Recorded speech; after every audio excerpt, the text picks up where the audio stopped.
Assalamualaikum warahmatullahi wabarakatuh, sahabat Kemenak, khususnya pelamar formasi guru dan dosen dimanapun berada. Terima kasih saya ucapkan kepada teman-teman yang sudah mengunjungi channel ini. Jangan lupa untuk like dan subscribe agar saya tetap semangat dalam memberikan informasi terkait tes SKB Kemenak yang akan teman-teman ikuti. Di video kali ini, saya akan membagikan pengalaman pribadi ketika menghadapi tes SKB Kemenak. Kita ketahui di SKB Kemenak itu sedikit berbeda ya dengan SKB di instansi lain. Di Kemenak sendiri setidaknya ada 3 tahapan yang harus teman-teman ikuti. Pertama, ada tes praktik kerja atau yang kita kenal dengan istilah micro teaching. Yang kedua, ada tes psikotes. Biasanya soal-soal di psikotes ini hampir sama dengan soal-soal tes SKD TIU CPNS. Kemudian yang ketiga, ada tes wawancara. Ketiga tahapan ini, teman-teman harus mendapatkan nilai yang tinggi, karena persentase nilai SKB itu sekitar 60%.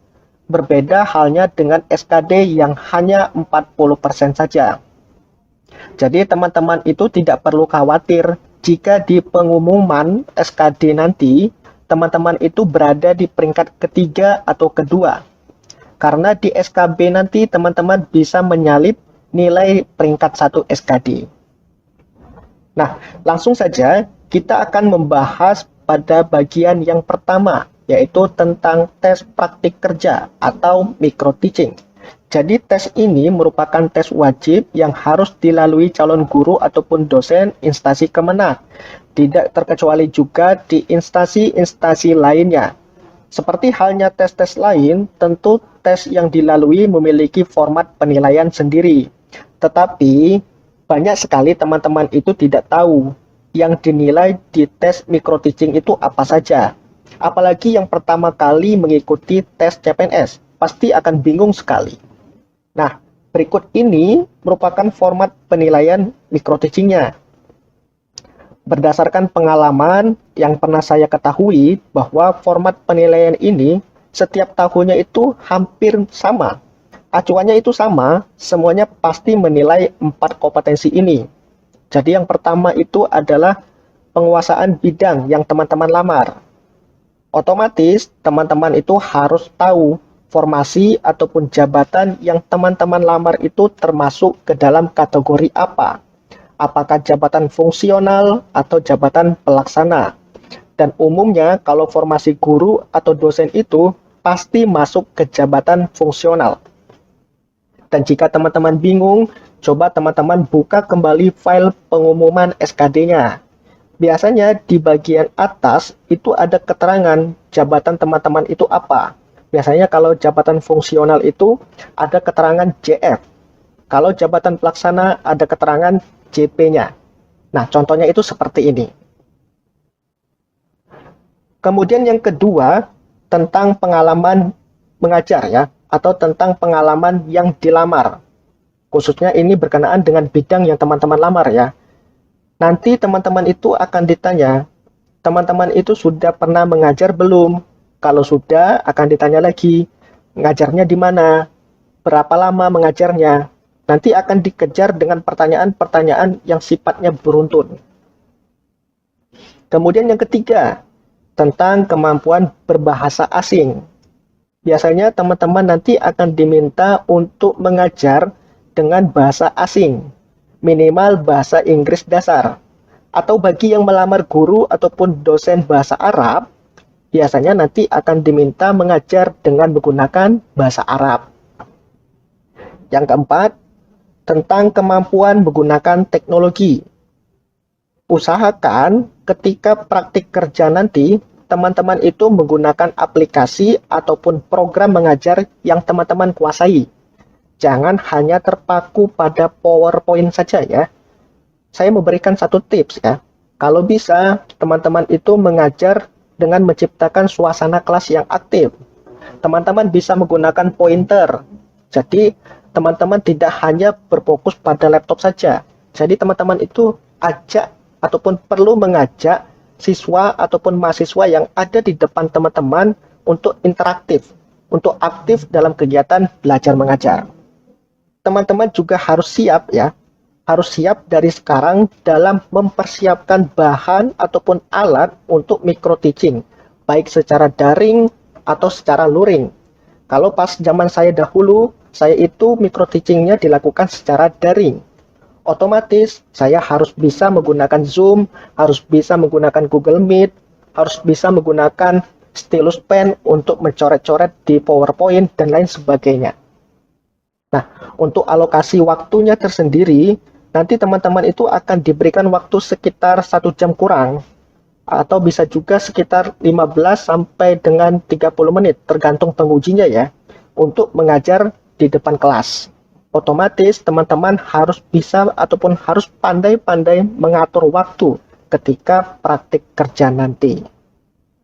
Nah, ini merupakan format penilaian praktik kerja waktu saya mengikuti tes praktik kerja SKB Kemenak beberapa tahun yang lalu. Jadi dalam tes nanti akan ada 2 penguji. Satu penguji sebagai guru ataupun sebagai dosen ahli sesuai bidang yang kita lamar. Yang satu lagi adalah sebagai pejabat penting di instansi yang kita lamar. Jadi di tes SKB itu, semua pengujinya berasal dari tempat ataupun instansi yang kita lamar ya, bukan berasal dari pusat lagi. Dan 2 orang penguji itulah yang nanti akan menilai teman-teman itu lolos atau tidak, layak atau tidak untuk menempati formasi yang teman-teman lamar.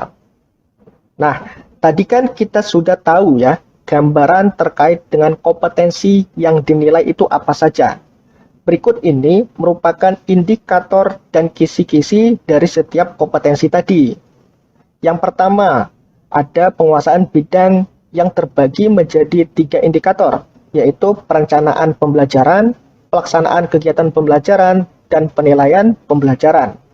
Untuk bagian yang pertama, berkenaan dengan perencanaan pembelajaran, nanti terbagi lagi menjadi beberapa kisi-kisi. Kisi-kisi yang pertama, peserta memformulasikan tujuan pembelajaran dalam RPP, ini untuk guru, dan RPS, ini untuk dosen, sesuai dengan kurikulum atau silabus, dan memperhatikan karakteristik peserta didik atau mahasiswa.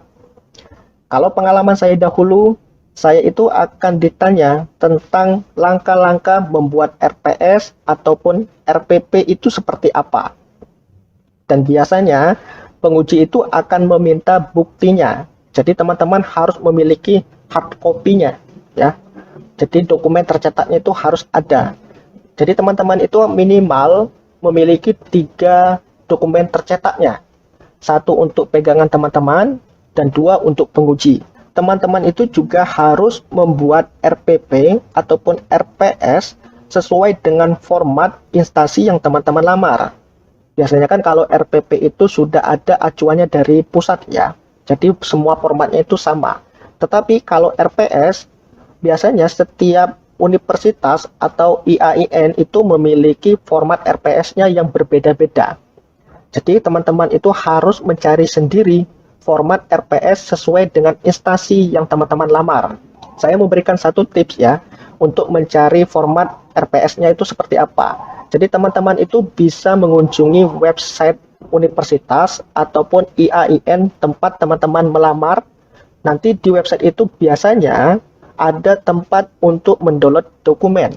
Nah, di menu download itu, umumnya itu dosen-dosen yang bekerja di instansi itu akan mengupload beberapa format ataupun beberapa dokumen terkait dengan perkuliahan. Salah satunya adalah RPS. Jadi teman-teman bisa download, bisa mempelajari RPS-nya seperti apa, kemudian bisa membuat RPS sesuai dengan kemampuan teman-teman sendiri. Kemudian peserta menyusun bahan ajar secara runtut, logis, kontekstual, dan muktahir. Ini berkaitan dengan cara teman-teman membuat RPP ataupun RPS tadi, runtut atau tidak. Mulai dari tujuan pembelajaran, indikator pembelajaran, teknik ataupun strategi pembelajaran, sampai kegiatan pembelajaran, bahkan sampai dengan evaluasinya, runtut atau tidak. Kemudian yang ketiga, peserta memilih sumber belajar atau media pembelajaran dengan materi dan strategi pembelajaran. Nah, biasanya pada bagian ini teman-teman akan ditanya, kenapa teman-teman itu membuat materi ini? Kenapa materi ini diajarkan dengan teknik atau strategi ini, dan lain seterusnya. Kalau saya dahulu, saya itu membuat rencana pembelajaran dalam dua versi. Satu versi untuk satu semester, dan satu versi untuk diajarkan ketika praktik micro teaching. Dan kebetulan yang ditanyakan itu adalah versi untuk dipraktikkan. Kemudian teman-teman juga harus siap. Nanti teman-teman itu akan diminta oleh penguji untuk mempraktikkan salah satu materi yang teman-teman buat di RPS nanti atau di RPP yang teman-teman buat. Atau bisa juga teman-teman sendiri yang menentukan materi apa yang akan diajarkan. Kemudian kita beralih ke topik pelaksanaan kegiatan pembelajaran yang aktif dan efektif. Untuk bagian ini, teman-teman itu diminta untuk mengajar mulai dari kegiatan pendahuluan. Jadi mulai dari kegiatan presensi, pengkondisian kelas, melakukan doa, dan lain seterusnya. Lalu, teman-teman itu menguasai materi atau tidak. Biasanya, penguji itu akan mengetes teman-teman dengan pertanyaan-pertanyaan sesuai dengan topik yang teman-teman ajarkan. Jadi, penguji itu akan menilai teman-teman itu menguasai atau tidak materi yang teman-teman ajarkan itu. Kemudian juga, bahasa ketika teman-teman melakukan praktik kerja itu mudah dipahami atau tidak. Jadi, ketika penguji mengajukan pertanyaan, teman-teman bisa menjawabnya dengan baik dan jelas, mudah dimengerti atau tidak. Jadi, seperti itu. Kemudian kita beralih ke bagian penilaian pembelajaran. Nah, pada bagian ini, dalam praktik mengajar nanti, teman-teman juga harus sampai pada tahap penilaian. Jadi, teman-teman itu akan dikasih waktu sekitar 15-30 menit untuk mengajar. Dalam waktu yang singkat itu, teman-teman harus bisa menyampaikan materi dan penilaian sekaligus. Jadi, saran saya, buatlah materi yang singkat, padat, atau jelas, dan tentunya juga teman-teman kuasai, sekaligus dilakukan penilaian di akhir pembelajaran nanti, entah itu dalam pembahasan soal, pembahasan ulasan materi, dan lain seterusnya. Nanti sesuai dengan kebutuhan teman-teman sendiri. Selanjutnya, terkait dengan pengalaman dalam bidang jabatan. Nah, biasanya pada bagian ini teman-teman akan ditanya, teman-teman itu sudah mengajar atau belum? Jika sudah, berapa lama waktu teman-teman mengajar selama ini? Nanti akan ditanya terus seperti itu. Kemudian teman-teman juga akan ditanya, jika guru, teman-teman itu sudah memiliki NUPTK atau belum? Kalau bagi dosen, sudah memiliki NIDN atau belum? Jika sudah, siap pindah sekolah atau siap pindah universitas atau tidak? Nanti akan ditanya seperti itu. Nah, untuk dosen juga. Nanti jika diterima, teman-teman itu siap melanjutkan S3 atau tidak. Jika siap, kalau biayanya berasal dari biaya pribadi, sanggup atau tidak. Nanti akan ditanya juga seperti itu. Jadi intinya untuk bagian kedua ini, semakin lama pengalaman bekerja di suatu instansi, ataupun pengalaman mengajar teman-teman, maka semakin tinggi nilai yang akan teman-teman peroleh. Apalagi kalau teman-teman itu pernah atau sedang bekerja di instansi yang teman-teman lamar. Jadi misalkan teman-teman bekerja di kampus X, ternyata teman-teman juga melamar CPNS di kampus X. Otomatis teman-teman akan memperoleh nilai yang cukup tinggi pada tes tersebut. Jika teman-teman ataupun saingan teman-teman itu memiliki kapasitas yang lebih baik daripada teman-teman, bisa saja yang akan diterima adalah saingan teman-teman itu sendiri. Jadi semuanya itu bisa saja terjadi di tes SKB Kemenak. Kemudian pada bagian ketiga, tentang kemampuan bahasa asing. Pada bagian ini nanti teman-teman akan ditanya, bisa bahasa asing atau tidak?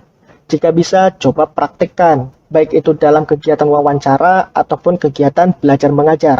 Umumnya, teman-teman itu harus menguasai minimal satu bahasa asing, entah itu bahasa Inggris atau bahasa Arab. Dan perlu juga diketahui dan perlu juga diingat, untuk bahasa Indonesia tidak termasuk dalam hitungan, ya. Jadi bahasa Indonesia itu tidak termasuk dalam hitungan kemampuan bahasa asing. Berikutnya, terkait dengan kemampuan penggunaan teknologi. Pada bagian ini, teman-teman akan ditanya, dalam mengajar, teman-teman itu bisa menggunakan aplikasi apa saja, bisa menggunakan Microsoft berapa program, dan lain sebagainya. Kemudian teman-teman juga bisa menyebutkan bahwa teman-teman itu bisa menggunakan aplikasi di luar Microsoft Office. Misalkan aplikasi edit foto, seperti Corel atau Photoshop, aplikasi edit video, dan lain seterusnya. Jadi sebutkan saja. Itu bisa saja akan menjadi nilai tambah bagi teman-teman. Ya, jadi itulah penjelasan singkat terkait dengan kisi-kisi praktik kerja di instansi Kemenak. Saya ingatkan juga bagi teman-teman untuk mengikuti pembahasan tentang kisi-kisi wawancara instansi Kemenak. Link videonya sudah saya sertakan pada bagian deskripsi video ini. Saya rasa cukup. Kita ketemu lagi pada pembahasan video-video selanjutnya. Wassalamualaikum warahmatullahi wabarakatuh.